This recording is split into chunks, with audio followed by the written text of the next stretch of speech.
Bienvenue à tous, adhérents et non-adhérents du SNAFAM. Merci aux fidèles qui nous suivent depuis maintenant régulièrement et bienvenue aux nouveaux. Pour ce nouveau webinaire proposé par le SNAFAM, nous abordons le sujet de la destruction des armes par les professionnels armuriers. Pour mémoire, ces webinaires mis en place par le SNAFAM en 2025 sont à destination des professionnels de la filière armurière que vous représentez. Un rappel avant de démarrer sur qui est le SNAFAM. Comme vous pouvez le voir en bas de l'écran, le SNAFAM est le syndicat professionnel national de la filière armurière et il accompagne ses entreprises adhérentes, tant du B2B, les fournisseurs, que du B2C, les armuriers détaillants, au quotidien sur les sujets métiers et bien sûr, il défend les intérêts de la profession, donc vos intérêts auprès des pouvoirs publics. Je suis moi-même Bertie Sèvres, déléguée générale du SNAFAM et présidente de l'IEACS, Institut européen des armes de chasse et de sport, dont la fonction est la même que celle du SNAFAM, mais au niveau européen. Avant de démarrer, un simple rappel technique.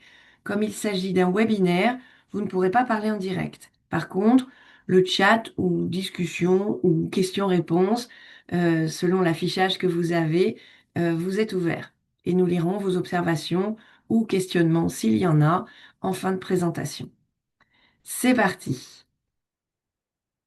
Alors, ce sujet de la destruction des armes, toute catégorie, va démarrer le plus souvent donc par cette arme à détruire qui pourra être le plus souvent une arme d'un particulier. Selon les cas, si on parle d'héritage et de découverte, il faut mentionner que la destruction n'est pas une finalité obligatoire ou systématique. Un particulier non chasseur, non tireur, peut aussi décider de conserver l'arme. Dans ce cas, pour mémoire, quand on parle des armes de catégorie C, un simple certificat médical de moins d'un mois avec la création d'un compte SIA détenteur sans titre seront suffisants. Il peut aussi être envisagé comme opération à réaliser la neutralisation de l'arme, particulièrement quand il s'agit de la catégorie B, puisque pour l'usager, si vous voulez la conserver active, ce serait un autre parcours plus complexe. Il faudrait que forcément il adhère à un club affilié à la Fédération française de tir. Donc, dans le cadre des neutralisations, qui n'est pas le sujet d'aujourd'hui, on l'aborde juste de façon transverse, seul le BNE de Saint-Étienne, Banque nationale d'épreuves, est habilité en France à réaliser cette opération. Un armurier ne peut pas neutraliser une arme. Et dans le cas de la neutralisation, il faudra, même si l'arme est devenue totalement inerte, le particulier devra aussi créer un compte SIA détenteur sans titre, comme pour le cas de la découverte ou de l'héritage, puisque l'arme neutralisée devient classée en catégorie C9. Donc voilà, dans l'immédiat, les autres options. Nous revenons à notre cas où un particulier souhaite ou doit se dessaisir d'une arme. La précision complémentaire aussi qui reste encore beaucoup dans les esprits, c'est que le particulier n'a aucune obligation, n'a plus, il y a eu, mais n'a plus d'obligation à se rendre en gendarmerie ou police pour se dessaisir d'une arme. Il peut aller tout à fait chez l'armurier directement. Et le plus souvent, les FSI vont renvoyer de toute façon vers les armuriers. Il y a deux cas de dessaisissement. Il peut y avoir le volontaire. La personne ne souhaite pas conserver l'arme, donc on l'a vu, découverte, héritage, et veut franchement s'en débarrasser et vous demande qu'elle soit détruite, ou par décision administrative. Ici, on va aborder rapidement les étapes de la destruction et ensuite, dans les diapos suivantes de la présentation de ce webinaire, nous reviendrons plus précisément dessus. Donc, je ne les commente pas, je vais juste vous les citer et ensuite, on revient dessus. Donc, dans les deux cas, que ce soit un particulier non chasseur, non tireur, ou bien un particulier qui détient un compte SIA et qui a eu son arme qui est déjà enregistrée dessus, dans les deux cas, quand vous recevez l'arme, vous devez, en tant qu'armurier, d'inscrire et d'enregistrer l'arme sur votre livre de police numérique. On précise ici que l'usager qui a découvert ou hérité de l'arme et qui ne souhaite pas la conserver n'a pas besoin de créer un compte SIA détenteur en amont. C'est vous qui marquerez directement dans votre LPN l'origine de l'arme avec les coordonnées de la personne. Donc vous remettez, ça c'est, il n'y a rien dans les textes qui le dit, mais c'est une recommandation que vous remettiez au détenteur un reçu signé, daté, avec toutes les informations sur le détenteur et bien évidemment les références de l'arme à détruire. Et là, vous rentrez dans le process de destruction de l'arme. Donc la destruction de l'arme, vous allez devoir saisir la destruction dans le livre de police numérique. Une fois que vous l'aurez réalisé, bien sûr, pas avant. Vous verrez, j'insiste sur ce sens des étapes par la suite. Vous devrez conserver la totalité de l'arme détruite jusqu'au contrôle physique par les forces de l'ordre. Les forces de l'ordre viendront valider que cette destruction a bien été réalisée. Et le process précis, nous allons le détailler maintenant. Donc, la méthodologie pour la destruction d'une arme. Je le rappelle, seul un armurier peut détruire une arme. Un particulier ne peut pas procéder à la destruction d'une arme. Euh, Pourquoi? Parce que tout simplement, on va revenir dessus après, il y a une gestion et une traçabilité de cette arme. Donc, au niveau des obligations légales, eh bien, l'armurier est obligatoirement soumis à constatation de l'opération qu'il aura réalisée par police et gendarmerie. Nous l'avons abordé avant, et ça, c'est une obligation légale incontournable.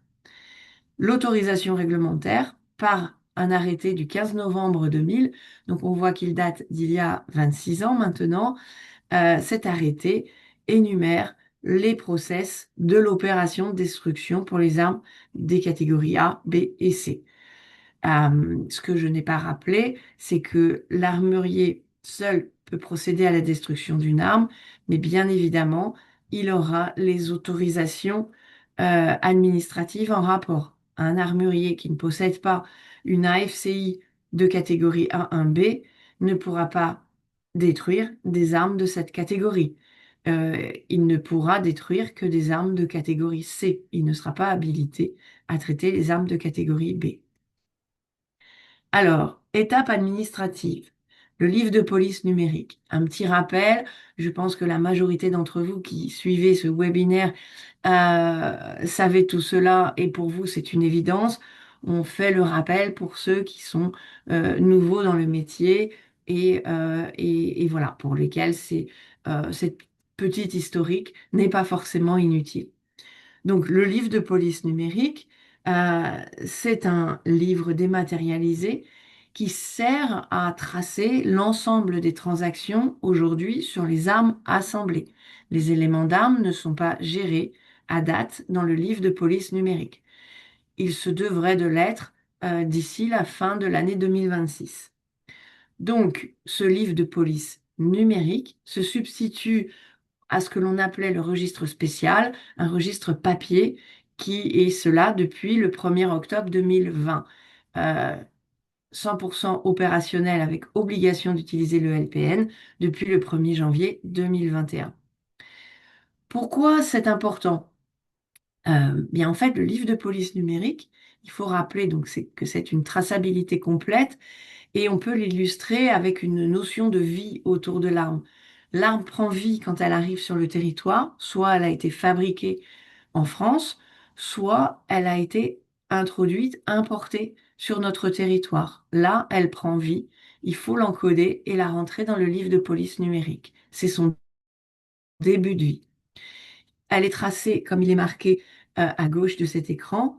Euh, L'ensemble des transactions sont tracées. Et quand est-ce que cela s'arrête? Cela s'arrête au moment de la fin de vie. La fin de vie d'une arme, qu'est-ce que c'est? C'est la destruction, c'est la neutralisation, et encore, c'est pas complètement une fin de vie parce que elle n'est plus opérationnelle du tout, mais elle existe encore dans le livre de police numérique. Ou alors une sortie du territoire. Elle quitte l'univers national et donc à ce moment-là, elle n'est plus concernée par le livre de police numérique. Concrètement, physiquement, nous revenons à la destruction en elle-même. Que nous dit cet arrêté du 15 novembre 2000? Il vous dit, je vais reprendre ce que vous avez à l'écran, qu'il consiste en réduction à l'état de ferraille de la totalité de ces éléments. Il vous cite des moyens et des méthodes. Euh, Aujourd'hui, peut-être existe-t-il des moyens complémentaires. Nous sommes 26 ans après, donc les choses ont peu évolué. Il n'est pas dit qu'il était interdit. Vous avez des petits points de suspension qui sont dans le texte, donc d'autres moyens peuvent être utilisés pour détruire une arme. On détruit tout tel que l'écrit cet arrêté du 15 novembre 2000. Les éléments classés et les éléments non classés. Donc vous les voyez à l'écran. Éléments classés, canon, chambre, mécanisme de fermeture, barillet, chargeur. Nous avons repris le texte dans son intégralité. Les éléments non classés, on parlera des mécanismes de visée, des mécanismes de percussion, de la détente, des mécanismes d'éjection, fixation d'accessoires, petits points de suspension, donc ce n'est pas exhaustif. Par contre, ce qui est très important, qu'il faut noter, c'est que le numéro de fabrication doit être préservé au moment de la destruction. Avant de rentrer dans le process ensuite administratif, une information SNAFAM de volonté de travail et d'avancée du SNAFAM serait de reprendre cet arrêté du mois de novembre 2000 pour le faire évoluer et le modifier.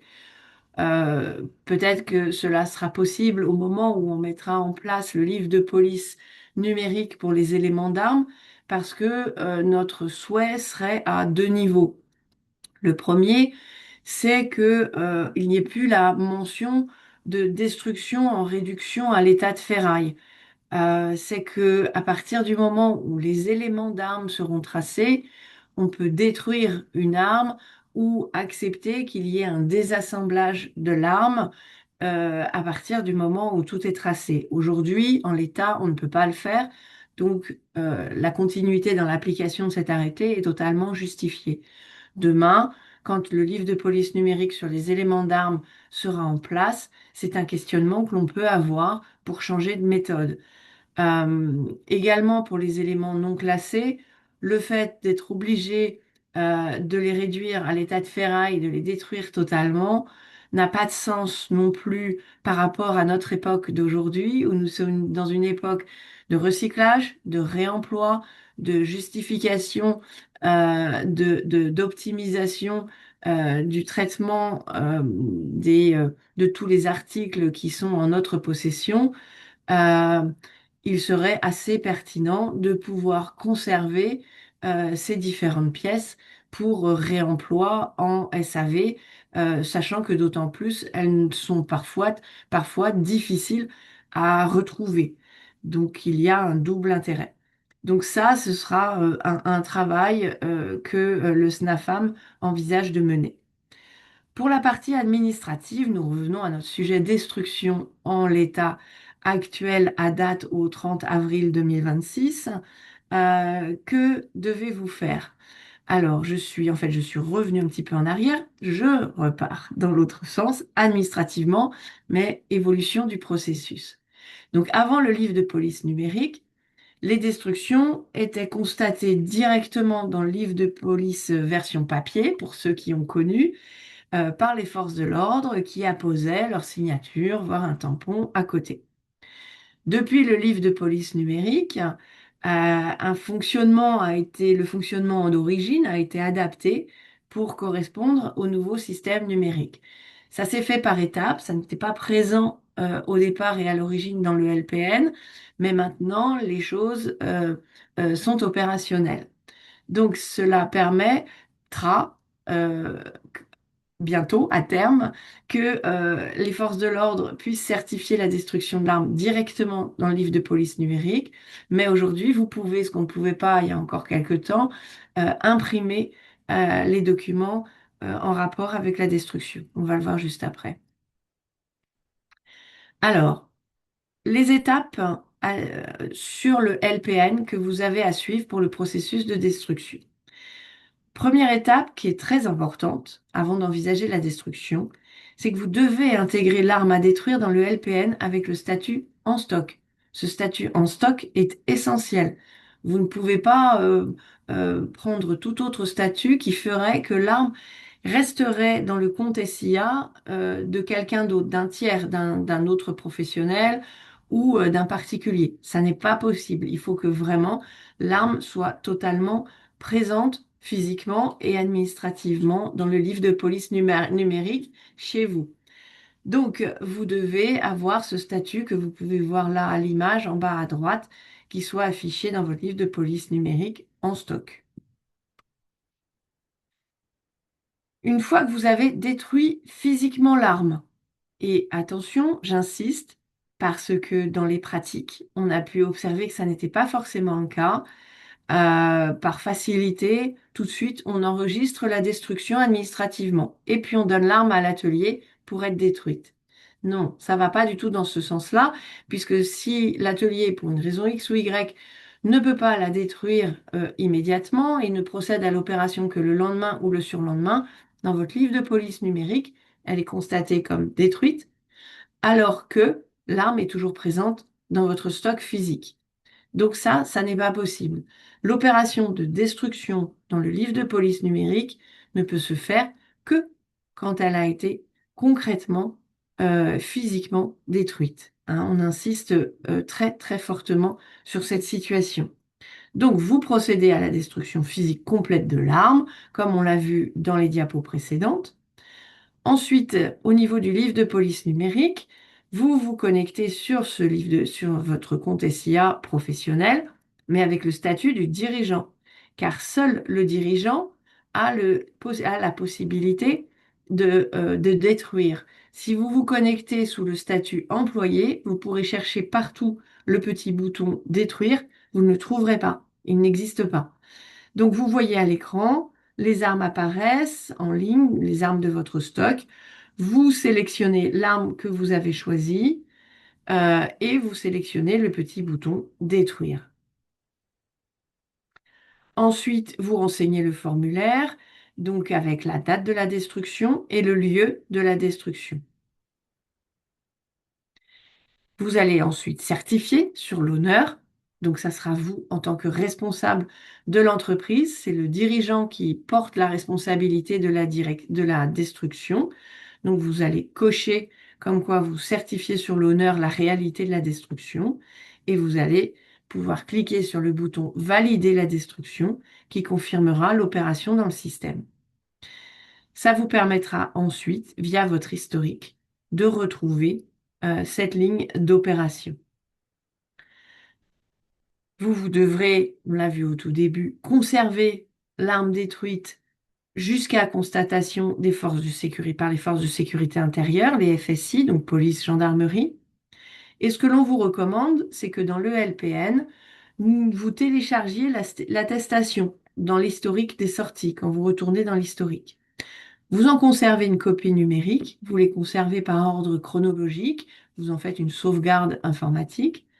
Et la recommandation truc et astuce, c'est que dans l'immédiat, tant que les forces de l'ordre ne peuvent pas valider directement dans le livre de police numérique la constatation de la destruction, imprimez 2 exemplaires immédiatement et vous les conservez avec les morceaux de l'arme détruite.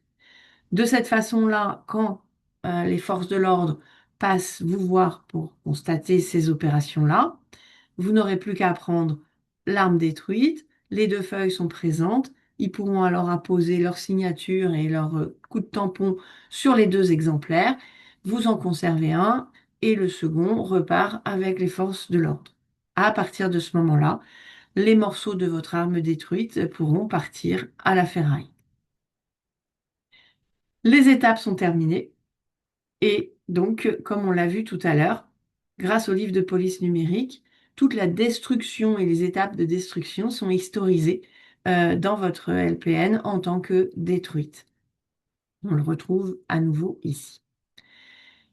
On va alors apporter un complément d'information et un point de vigilance forte à cette notion de destruction. Il a été observé lors de contrôles en armerie que le bouton destruction servait aussi pour les armuriers à supprimer une arme en doublon.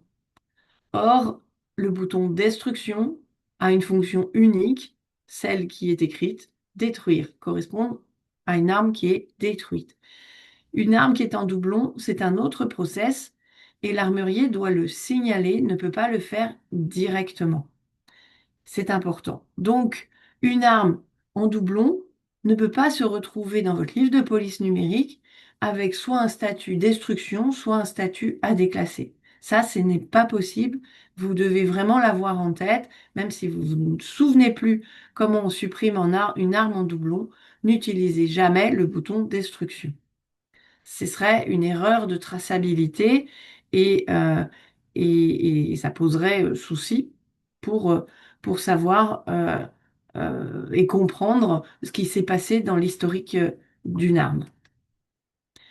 Donc, comment supprimer les armes en doublon? C'est ce qui peut vous intéresser. C'est le petit bonus que nous avons ajouté par rapport à ce webinaire sur la destruction des armes. On va faire un rappel sur la structure du numéro d'encodage. Je m'excuse par avance auprès de ceux pour qui c'est une évidence, mais parfois les évidences peuvent être rappelées, ça ne fait pas de mal. Donc, un numéro d'encodage est composé de trois parties. Sur sa partie gauche, vous avez le numéro RGA. Donc, le répertoire général des armes, dans ce répertoire, on retrouve tous les numéros des modèles d'armes existants. Euh, Ensuite, en troisième partie, donc une partie à gauche, le numéro RGA. À droite du numéro d'encodage, vous retrouverez le numéro de série de l'arme, donc c'est le numéro que l'on doit voir physiquement sur l'arme. Et au milieu, entre deux petits tirets, vous allez retrouver la lettre COP plus l'année d'intégration. Donc COP, qu'est-ce que ça veut dire? C, cela veut dire certifié. L'arme est passée entre les mains d'un professionnel. Donc à partir du moment où une arme transite dans le livre de police numérique d'un armurier, automatiquement, la lettre C, pardon, va remplacer la lettre P, qui, elle, veut dire provisoire. Cette arme n'a pas encore, n'est pas encore passée entre les mains d'un professionnel. Soit elle a été créée par le particulier au moment de l'ouverture de son compte SIA, soit elle est remontée directement d'Agrippa. Dans ces deux cas-là, l'arme sera encodée avec la lettre P. Mais ça n'est pas un souci. Elle peut rester jusqu'à la fin de sa vie avec la lettre P. C'est juste qu'elle ne sera pas passée entre les mains d'un professionnel à ce moment-là. L'année d'intégration correspond à l'année, euh, les deux derniers chiffres de l'année au moment où l'arme a été encodée. Donc, si l'arme a été encodée en 2022, vous retrouverez 22, tout simplement. Donc, vous avez un exemple en dessous, ici, où on retrouve AO 558, ça c'est le numéro RGA. C22, c'est une arme certifiée, donc qui est passée au travers d'un livre de police numérique d'armurier, ou qui est une arme neuve qui a été encodée directement par les armuriers. 22, c'était en 2022, et 38 666 correspond au numéro de l'arme que l'on doit retrouver physiquement sur l'arme. Après ce petit rappel, comment identifier les doublons? Les doublons, c'est très simple, ils vont être identifiés par le symbole dièse. Et vous allez le retrouver avec un complément devant le numéro de l'arme. Donc ici, on prend le 38 666 et devant, vous voyez AA dièse. Et ensuite, le numéro de l'arme. Quand ça apparaît de cette façon-là dans votre livre de police numérique, c'est qu'il y a ailleurs ce même numéro encodé sans le AA dièse. S'il se trouve qu'elle a été encodée une deuxième, une troisième fois, une quatrième fois, etc., le AA se transforme en AB, puis AC, puis AD. Bon, on rentre dans l'exceptionnel quand même à ce niveau-là. Il y a aussi des cas particuliers de doublons, mais que vous ne verrez pas au travers du dièse. C'est que ça sera tout simplement une arme qui est remontée d'Agrippa dans le SIA et le détenteur a enregistré son arme parce que la référence n'était pas la bonne, avec une nouvelle référence RGA. Dans l'exemple concret que l'on vous donne en dessous, on a un encodage pour un même numéro d'arme, mais cet encodage-là euh, est fait avec un numéro RGA différent. Donc vous avez le BL 307 et le AT 422. Dans les deux cas, il s'agit d'un fusil Beretta modèle TD10, c'est à un coup par canon, c'est bien la même arme. Oui, mais en fait, ce qui est différent, c'est qu'elles n'ont pas le même chambrage. Il y en a une qui est en calibre 12,76 et l'autre en 12,70. Donc, ce n'est pas le même modèle d'arme. Donc, c'est pas un doublon, mais il y a eu une erreur sur la référence qui a été recherchée dans le RGA. Et donc, à partir de ce moment-là, une même arme a deux encodages. Donc, il faut supprimer l'encodage qui est inexact. Donc, vous, en tant qu'armurier, bien évidemment, on n'utilise pas la destruction, mais il faut demander la suppression de ce doublon.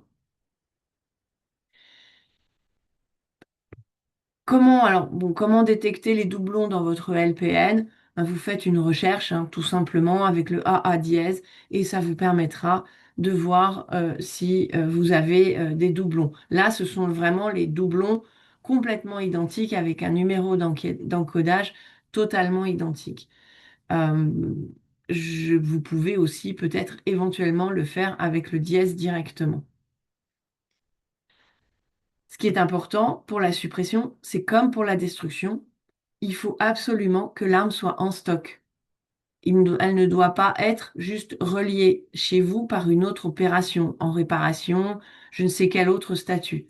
C'est impérativement en stock. Donc avant de faire la demande de suppression de doublons, il faut que vous validiez pour vous retrouver avec l'arme en stock chez vous directement. Et pour finaliser la demande de suppression des doublons, tout simplement, vous allez envoyer votre demande par courriel. Donc il faut juste savoir, ne perdez pas de temps à chercher comment le faire vous-même. Ce n'est pas vous qui allez le faire, c'est directement fait par l'administration. Donc soit vous cliquez quand vous êtes dans votre livre de police numérique sur le lien qui est dans le bandeau tout en bas du LPN qui est nous contacter. Ou alors, on vous a mis ici à l'écran et vous le retrouverez donc dans le PowerPoint que nous vous enverrons en lien sur lequel vous pouvez cliquer, le lien SIA registre intérieur.gouv.fr, livre de police, nous contacter et vous pourrez envoyer votre demande. Une recommandation opérationnelle qui nous a été suggérée par des armuriers du terrain, qui elle-même, je crois, a été suggérée par le SCAE pour permettre des traitements plus rapides, efficaces. Il faut impérativement que vous mettiez les éléments que vous avez à l'écran dans votre courrier. C'est-à-dire bien noter votre numéro SIA Pro, préciser qu'il s'agit d'une demande de suppression de doublons. Vous notez le numéro d'encodage à supprimer. Donc en général, soit ça sera celui qui a le AA dièse, ou alors, comme vous l'avez vu, quand c'est un problème de numéro RGA qui n'est pas le bon. Donc vous mettez ce numéro d'encodage complet et vous précisez quel est le numéro d'encodage à conserver. Parce que les personnes qui vont traiter l'opération se doivent de voir les deux pour comprendre quelle est la cause du doublon. À partir de ce moment-là, vous êtes arrivé au bout et la réactivité est plutôt efficace pour la gestion du doublon par l'administration. Voilà, donc nous sommes arrivés au bout de ce webinaire pour la partie destruction et la partie gestion des doublons. Je crois qu'a priori, pour ceux d'entre vous qui ont suivi, cela a semblé assez clair, vous n'avez pas de questions dans les médias. Si des questions pour ceux qui nous regarderont, écouteront en replay, vous viennent à l'esprit par la suite, ou des problématiques sont rencontrées, n'hésitez pas à revenir vers nous au travers du mail que vous trouvez en bas de nos diapos, à savoir info@snafam.org, et que vous soyez adhérent ou non adhérent au SNAFAM, nous vous répondrons avec plaisir. Merci donc pour votre écoute. Le prochain flash webinaire du SNAFAM aura lieu au mois de mai, puisque maintenant nous avons pris le rythme d'un webinaire par mois. Il ne sera pas sur une thématique de réglementation, mais sur une présentation par la société Xerfi spécifique du baromètre de conjoncture sur notre filière armurière pour le premier trimestre 2026. C'est un exercice que nous vous répéterons 2 fois par an avec l'intervention du cabinet Xerfi spécifique pour avoir une notion des tendances sur notre marché. Merci beaucoup pour votre écoute et au plaisir de vous retrouver le mois prochain. Au revoir.